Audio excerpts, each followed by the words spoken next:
नमस्कार, स्वागत है आपका हमारे खास कार्यक्रम हमारा उत्तराखंड में। मैं आपके साथ रवि राजपूत। वहीं मुख्यमंत्री पुष्कर सिंह धामी की लोकप्रियता राष्ट्रीय स्तर पर बढ़ते जा रही है। आपको बताते चले कि यही कारण है कि चुनावी राज्यों से उनकी जनसभाओं के लिए डिमांड आने लगी है। मुख्यमंत्री पुष्कर सिंह धामी छत्तीसगढ़, मध्य प्रदेश और राजस्थान में अगले नवंबर माह में 5 जनसभाओं को संबोधित करेंगे। इसके लिए संबंधित राज्यों में उनके लिए समय मांगा है। वहीं बीजेपी के प्रदेश मीडिया प्रभारी मनवीर चौहान ने बताया है कि जनहित के कार्यों से उन्होंने कम से कम विकास को बेहतर गति दी है, जिससे सीएम की लोकप्रियता बढ़ी है।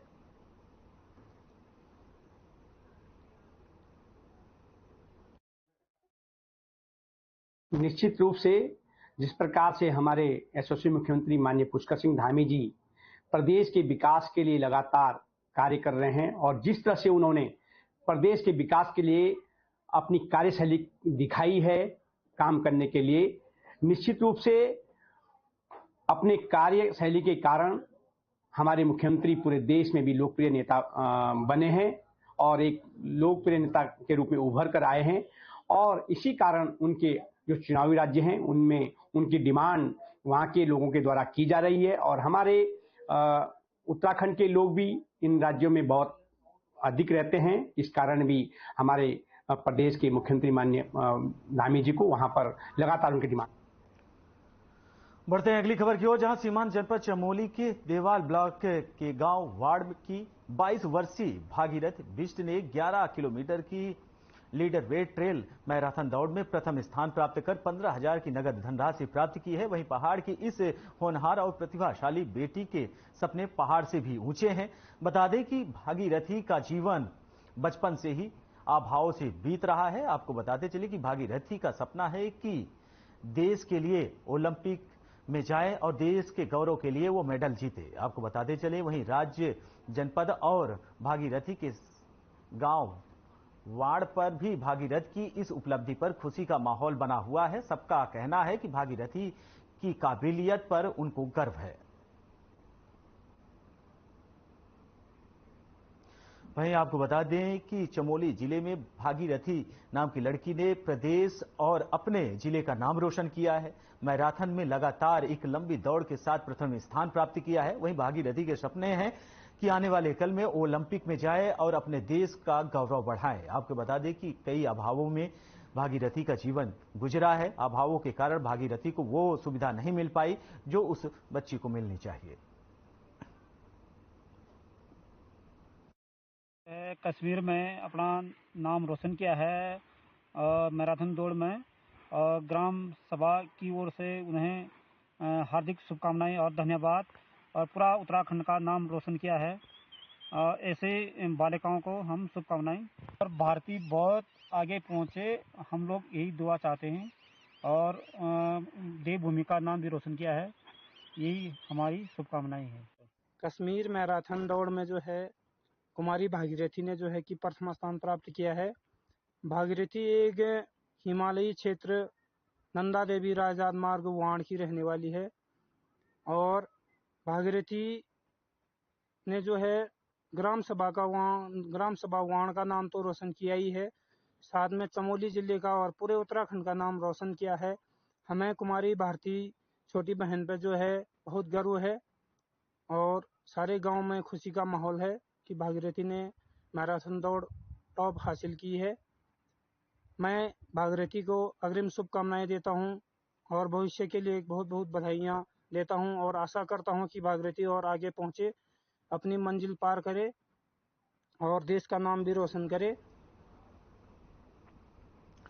वहीं उत्तराखंड में कई वर्षों की तरह इस बार भी श्रद्धालुओं की संख्या लगातार बढ़ रही है, जिस पर खुशी जाहिर करते हुए बीकेटीसी अध्यक्ष ने कहा कि इस साल यात्रा में सभी सालों का रिकॉर्ड टूटा है और रिकॉर्ड यात्री और श्रद्धालु दर्शन करने के लिए पहुंचे हैं। वहीं अध्यक्ष ने कहा कि इस साल नया रिकॉर्ड स्थापित होगा और उन्होंने इसका श्रेय प्रदेश के मुख्यमंत्री को दिया है। उनकी अगुवाई में लगातार प्रदेश में पर्यटन को बढ़ावा मिल रहा है। वहीं देश विदेश से श्रद्धालु उत्तराखंड में आ रहे हैं। वहीं इतनी तादाद में श्रद्धालु चार धाम के दर्शन करने के लिए आए हैं, यह उत्तराखंड की गर्व की बात है। आपको बताते चले कि उत्तराखंड में लगभग 50 लाख से भी अधिक श्रद्धालुओं ने केदारनाथ और अन्य देव स्थानों के दर्शन किए हैं। ये सीएम पुष्कर सिंह धामी के लिए उन्होंने बताया है कि ये गर्व की बात है उत्तराखंड के लिए।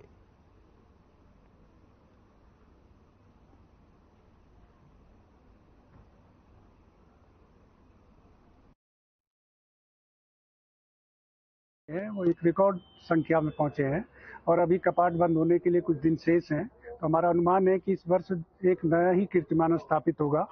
और गत वर्ष भी जो श्रद्धालु तीर्थयात्री धामों में पहुंचे थे वो भी अपने आप में एक नया रिकॉर्ड था।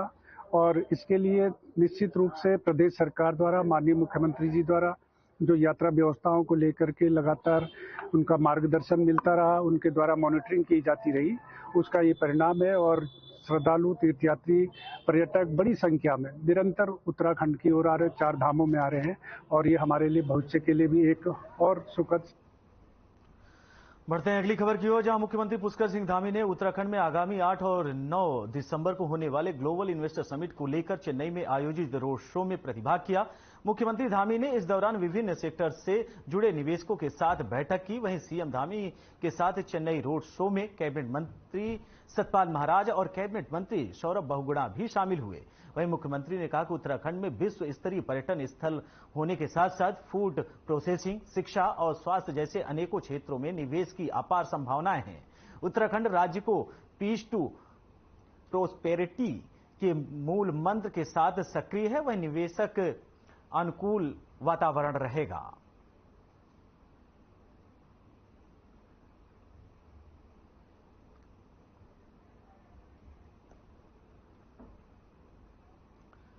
वहीं जमरानी बांध परियोजना को केंद्र सरकार की स्वीकृति दे दी गई है, जिससे कुमाऊं मंडल को एक बड़ी सौगात मिली है। आपको बताते चले कि प्रधानमंत्री नरेंद्र मोदी की अध्यक्षता में हुई केंद्रीय मंत्रिमंडल की बैठक में प्रस्ताव पर मुहर लगाई गई है। इस परियोजना को मंजूरी मिलने के बाद उत्तराखंड के कैबिनेट मंत्री प्रेमचंद अग्रवाल ने प्रधानमंत्री नरेंद्र मोदी का आभार जताया है। वहीं उन्होंने कहा है कि केंद्र सरकार उत्तराखंड सरकार को बहुत सहयोग करती है। जमरानी बांध की स्वीकृति के बाद विद्युत उत्पादन में भी बढ़ोतरी होगी और इसके साथ ही जमरानी बांध परियोजना से जनता को लाभ मिलेगा। देखिए, आप जानते हैं कि केंद्र सरकार हर बार हमें बहुत सी चीज़ों के लिए हमें सहयोग करती है। जमरानी बांध बहुत पहले से जिस प्रकार से पेंडिंग था और हमारे यहाँ तो आप जानते हैं कि चाहे कोई भी बांध हो उससे हमें लाभ मिलता ही है। इसके स्वीकृति के बाद जहाँ हमें विद्युत उत्पादन में बढ़ोतरी होगी और उसी प्रकार आप जानते हैं कि थोड़ा सा हमें जो बेरोजगारी है उससे भी जनता को, लोगों को लाभ होगा, रोजगार इससे बढ़ेगा। और हमारे प्रदेश के बारे में आप जानते हैं लगभग ऊर्जा प्रदेश कहा जाता था। ऐसी योजनाएं केंद्र सरकार का मैं धन्यवाद कर रहा हूं, माननीय मोदी जी का धन्यवाद कर रहा हूं। हर बार वो हमें कुछ ना कुछ इस प्रकार का आशीर्वाद देते हैं। वहीं उत्तराखंड में कई वर्षों की तरह इस बार भी श्रद्धालुओं की संख्या लगातार बढ़ रही है, जिस पर खुशी जाहिर करते हुए बीकेटीसी के अध्यक्ष ने कहा कि इस साल यात्रा में सभी रिकॉर्ड टूट चुके हैं और रिकॉर्ड तोड़ यात्री उत्तराखंड में दर्शन करने के लिए पहुंच रहे हैं। अध्यक्ष ने कहा कि इस साल नया रिकॉर्ड स्थापित होगा। उन्होंने इसका श्रेय प्रदेश के मुख्यमंत्री पुष्कर सिंह धामी को दिया। कहा कि उनकी अगुवाई में और उनकी मॉनिटरिंग में लगातार अपार संभावनाएं बन रही हैं। आपको बताते चले कि उत्तराखंड में लगातार 4 धाम यात्री पहुंच रहे हैं। इस बार पुराने सभी रिकॉर्डों को तोड़ते हुए 50 लाख से भी अधिक यात्री जो दर्शनार्थी हैं वो उत्तराखंड पहुंचे हैं। वहीं उत्तराखंड के मुख्यमंत्री पुष्कर सिंह धामी लगातार इसकी मॉनिटरिंग कर रहे हैं। उनका कहना है कि स्वच्छता से लेकर स्वास्थ्य से लेकर हर तरीके से श्रद्धालुओं को सुविधा दी जा रही है। उसमें बहुत तेजी है, वो एक रिकॉर्ड संख्या में पहुंचे हैं और अभी कपाट बंद होने के लिए कुछ दिन शेष हैं। तो हमारा अनुमान है कि इस वर्ष एक नया ही कीर्तिमान स्थापित होगा। और गत वर्ष भी जो श्रद्धालु तीर्थयात्री धामों में पहुंचे थे वो भी अपने आप में एक नया रिकॉर्ड था। और इसके लिए निश्चित रूप से प्रदेश सरकार द्वारा, माननीय मुख्यमंत्री जी द्वारा जो यात्रा व्यवस्थाओं को लेकर के लगातार उनका मार्गदर्शन मिलता रहा, उनके द्वारा मॉनिटरिंग की जाती रही, उसका ये परिणाम है। और श्रद्धालु तीर्थयात्री पर्यटक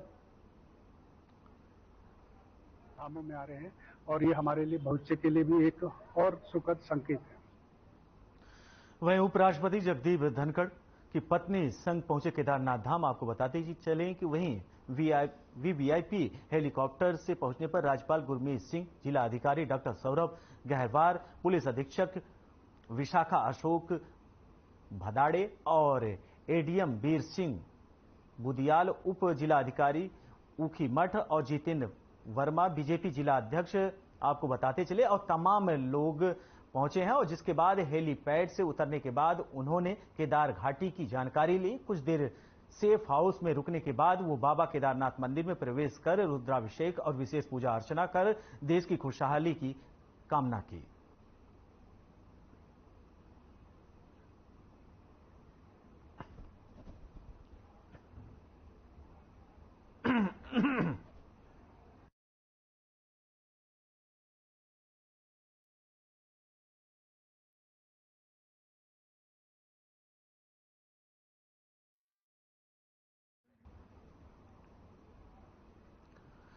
बढ़ते हैं अगली खबर की ओर, जहां रुड़की कोतवाली क्षेत्र के बेड़ला गांव के पास एक बंद ढाबे में सड़ा गला शव मिलने से सनसनी फैल गई। आपको बताते चले कि सूचना मिलते ही मौके पर पहुंची पुलिस ने शव को कब्जे में लेकर पोस्टमार्टम के लिए सिविल अस्पताल की मर्चरी में भेज दिया है, लेकिन शव की शिनाख्त नहीं हो पाई है। वहीं पुलिस के मुताबिक शव काफी दिन पुराना है और करीब 40 साल के युवक का बताया जा रहा है। पुलिस फिलहाल पूरे मामले की पड़ताल में जुटी हुई है और शव का पता लगाने का प्रयास कर रही है। ये रुड़की कोतवाली में बेड़ला गांव है। इसमें सूचना मिली थी कि हाईवे पे कोई बंद पड़ा हुआ ढाबा है, काफ़ी समय से बंद है और उसके अंदर एक डेड बॉडी काफ़ी पुरानी पड़ी हुई है। तो मौके पे हम लोग गए थे तो उसमें जो डेड बॉडी है लगभग 40 साल के आदमी की डेड बॉडी है और काफ़ी सड़ गल चुकी है। तो ये शिनाख्त करना तो मुश्किल है, लेकिन उसके बेसिस पर जो भी उसका बॉडी है उसको कब्जे में लेकर के पुलिस ने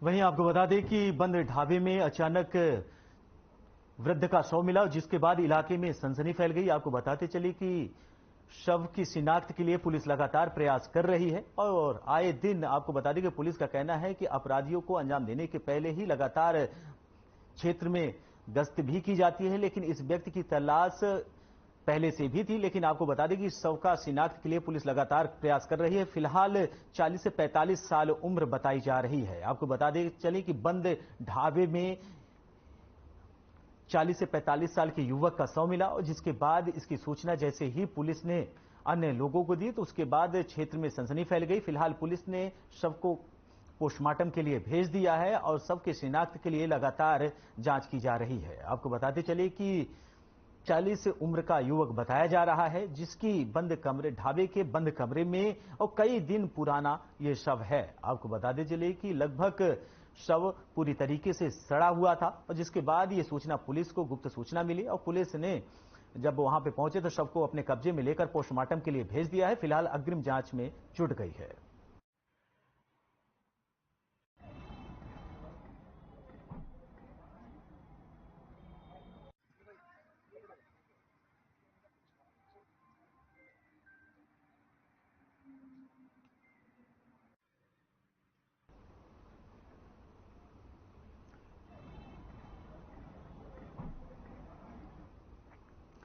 वहीं उत्तराखंड की खेल मंत्री रेखा आर्य ने खेल कुंभ को लेकर बयान दिया है। उन्होंने कहा कि उत्तराखंड में आने वाले कल में लगातार खेल की जो दिशा है उसे आगे बढ़ाया जा रहा है। उत्तराखंड में खेल के लिए अपार संभावनाएं बढ़ रही हैं। आपको बताते चले खेल मंत्री रेखा आर्य ने खेल महाकुंभ को लेकर बयान दिया है। उन्होंने कहा कि 31 अक्टूबर को कुमाऊं के हल्द्वानी के गौलापार स्टेडियम में और इसके अलावा कुंवरपुर न्याय पंचायत से इसका शुभारंभ किया जाएगा। खेल महाकुंभ को लेकर लगभग सभी तैयारियां पूरी कर ली गई हैं। आयोजन के लिए संबंधित जिलों के अधिकारी डीएसओ को वर्चुअली माध्यम से भी बजट की व्यवस्था दे दी गई है। उन्होंने बताया कि प्रचार प्रसार के लिए जो गाइडलाइंस जारी की गई है उसके मुताबिक काम किया जाएगा।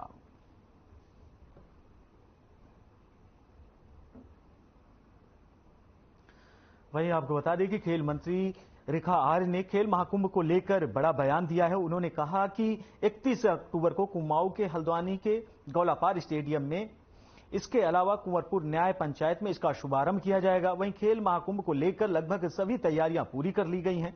आयोजन के लिए संबंधित जिलों के जिला अधिकारी डीएसओ को वर्चुअली माध्यम के रूप में बजट की जानकारी दे दी गई है, उन्हें बता दिया गया है। उन्होंने कहा कि प्रचार प्रसार के लिए जो गाइडलाइन जारी की गई है उसके मुताबिक काम किया जाएगा।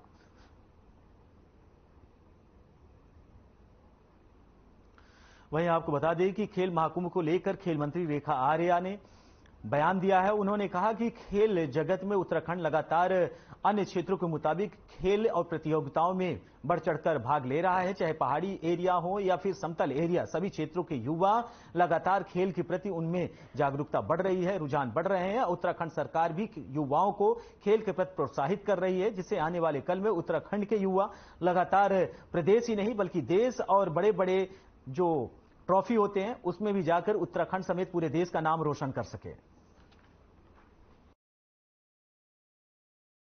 देखिए, खेल महाकुंभ 31 अक्टूबर से कुमाऊं के हल्द्वानी के गोलापार स्टेडियम से और कुंवरपुर न्याय पंचायत से इसका शुभारंभ माननीय महामहिम गवर्नर साहब के कर कमलों से होने जा रहा है। और मुझे लगता है कि ये एक शुभ संकेत है कि एक ग्राउंड लेवल पर जो है न्याय पंचायत स्तर जो कि ग्राउंड लेवल है, वहां से इसकी शुरुआत जो है प्रदेश का शीर्ष नेतृत्व के रूप में महामहिम उसकी शुरुआत करने जा रहे हैं। इसी से खेल के प्रति सरकार की या इसकी लोकप्रियता की हम लोग आइडिया लगा सकते हैं। तो विभाग ने इसकी संपूर्ण तैयारी कर ली है और मुझे लगता है कि इसके बाद से लगातार जो 31 से लेकर उसके बाद न्याय पंचायत का जो मैंने आपको समय बताया कि इतने समय तक में न्याय पंचायत होंगे, इतने समय तक में हमारे ब्लॉक स्तर के होंगे, इतने समय में हमारे जिले स्तर के होंगे और फाइनली जो है हम लोग दिसंबर एंड से लेकर जनवरी एंड तक में स्टेट लेवल पे हमारी सारी प्रतियोगिताएं फाइनलाइज की जा चुकी होंगी। हाँ, बढ़ते हैं अगली खबर की ओर, जहां बीकेटीसी के अध्यक्ष अजेंद्र अजय ने बयान देते हुए कहा है कि वह सभी संपत्तियों का एक डाटा तैयार करवा रहे हैं।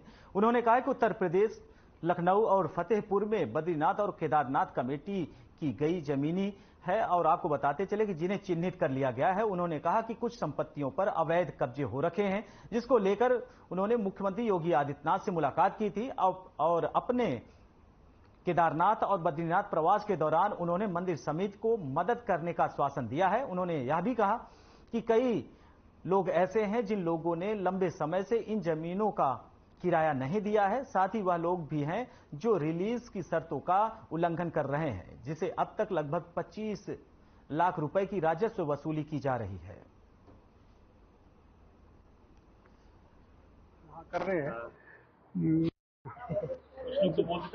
तो ऐसा लेखा जोखा पर्याप्त जो समुचित जिस तरीके से होना चाहिए था उस तरीके से नहीं है, लेकिन हम लगातार प्रयास कर रहे हैं कि जहां पर भी हमारी भूमि है, जो भी परिसंपत्तियां हैं, वो उनका हम एक डाटाबेस तैयार करें। और उस संदर्भ में हमने अब तक गत वर्ष काफी लोगों को नोटिस भी दिए हैं जिन्होंने अवैध रूप से कब्जे किए थे या जो लीज एग्रीमेंट की शर्तों का उल्लंघन कर रहे थे, और कई लोग ऐसे भी थे जो कि लंबे समय से किराया नहीं दे रहे थे। तो उनसे हमने राजस्व वसूली भी करी है और करीब वो 20-25 लाख से अधिक की गत वर्ष हमने राजस्व वसूली भी की थी।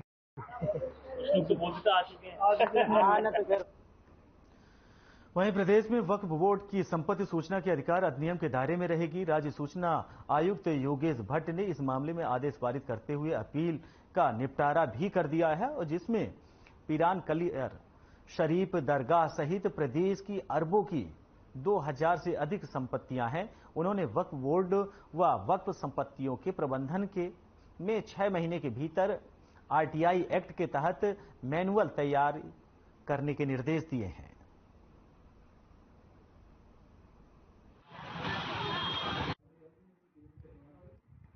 जीरो टॉलरेंस ऑन करप्शन की सरकार युवा मुख्यमंत्री पुष्कर सिंह धामी के नेतृत्व में प्रदेश में चल रही है। और मुझे लगता है कि जब आप 0% टॉलरेंस ऑन करप्शन कहते हैं तो फिर जीरो का मतलब जीरो ही होना चाहिए, और इसलिए हर जगह हर विभाग के अंदर ट्रांसपेरेंसी होनी चाहिए। और सूचना के अधिकार में जिस तरह से कहीं हम क्लियर नहीं थे, कई सारी जगह ये आती थी कि सूचना के जो अवकाफ है उनसे सूचना कैसे ली जाएगी, उनमें क्लैरिटी लाने का काम आयोग ने किया है। मुझे खुशी है जो आयोग का निर्णय आया है, इसकी स्वागत। वहीं विकासखंड सभागार जसपुर में उद्यान विभाग की तरफ से मशरूम उत्पादन हेतु तकनीकी प्रशिक्षण का आयोजन किया गया।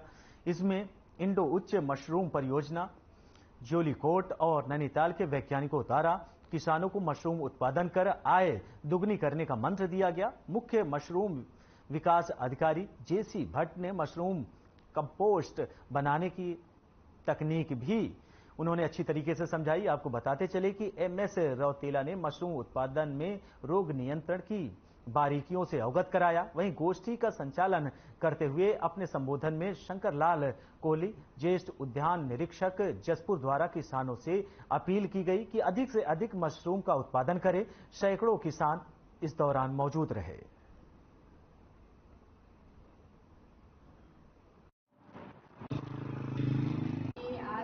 मशरूम उत्पादन का ट्रेनिंग दी गई है महिला समूह को। ये हमने जसपुर ब्लॉक में दी गई है और इसमें लगभग 50 लाभार्थियों ने पार्टिसिपेट किया है। उत्पादन के लिए है जो हमारा जिला हमारा उद्यान विभाग है, जिसमें हम जिला योजना अंतर्गत 80% छूट में महिला समूह को मशरूम उत्पादन के लिए मशरूम खाद और उसका स्पॉन, जो उसको बीज कहते हैं, जो मशरूम का बीज होता है उसको स्पॉन कहते हैं, उसको मिला के हम महिलाओं को देते हैं। एक महिलाओं को हम लगभग 5 टन दे सकते हैं और इसमें 80% छूट है। बेसिकली हम लोग हैं उद्यान विभाग से, तो हमारे विभाग द्वारा मशरूम की कंपोस्ट बनाकर किसानों को वितरित की जाती है, विशेषकर बटन मशरूम की कंपोस्ट। लेकिन कुछ जिलों में 80% सब्सिडी पे कंपोस्ट उपलब्ध कराई जा रही है, जबकि इंडोडस मशरूम परियोजना ज्योलिकोट में 50% सब्सिडी पर कंपोस्ट और स्पॉन उपलब्ध कराया जा रहा है। वहीं उत्तराखंड की राजधानी देहरादून में जाम से एक बड़ी समस्या बनती जा रही है। आए दिन सड़कों पर लगने वाले जाम से लोगों को परेशानियों का सामना करना पड़ रहा है। आपको बता दें, यूं तो जाम लगने के अनेकों कारण हैं, लेकिन इसका एक कारण स्कूलों की छुट्टी के समय बाहर सड़कों पर पार्क न होने के कारण हो रहा है। अधिकतर स्कूलों के पास वाहन खड़ा करने के लिए उचित पार्किंग की व्यवस्था नहीं है, जिसके कारण अभिभावक अपने निजी वाहनों को सड़क पर जहां तहां खड़ा कर देते हैं। इससे ट्रैफिक संबंधित हो रहा है। वहीं परिवहन अधिकारी देहरादून शैलेंद्र तिवारी का कहना है कि कुछ स्कूलों में ये समस्या देखने के लिए मिल रही है। इसको लेकर हमारी टीम लगातार स्कूलों में जा रही है और साथ ही साथ हम स्कूल संचालकों से भी बैठक कर उन्हें इस चीज को लेकर जानकारी प्रदान कर रहे हैं। देखिए, इसमें पूर्व में भी हमने जो है अवेयरनेस के माध्यम से भी लोगों को अवेयर करने की कोशिश की है कि जो पेरेंट्स जो आते हैं अपने बच्चों को लेने के लिए स्कूल के टाइम, वो तरतीब से अपने वाहन लगाएं। उसमें एनफोर्समेंट की कार्रवाई भी पहले भी हुई है। आगे भी जो है हम लोग उसमें ऐसे वाहनों के जो बेतरतीब तरीके से लगते हैं उसमें एनफोर्समेंट की कार्रवाई करेंगे। और हमने टाइम पे जो स्कूल संचालक हैं उन्हें भी पत्राचार किया है कि वो जो इस तरीके के वाहन है वो अपना ग्राउंड अंदर जो उनके यहाँ स्पेस है वो पार्किंग के लिए ओपन करें। हाँ, ये आप सही बोल रहे हो। कुछ स्कूलों में ऐसी समस्या आ रही है, तो हम लोगों ने क्या किया कि हमारे लोग स्कूलों में जा रहे हैं। स्कूलों की एक बैठक भी हम लोग लेने वाले हैं। कई स्कूलों में ने अपने जो उनके जो प्रीमाइसेस हैं उस पर गाड़ियों को लगाना शुरू कर दिया है, और जिनके पास प्रीमाइसेस नहीं है वो रोड पे लगा रहे हैं, तो वो गलत है। उससे कई बार जो सुबह के टाइम में या दोपहर में जब स्कूल की छुट्टियां होती है उसमें ट्रैफिक जाम लग जाता है।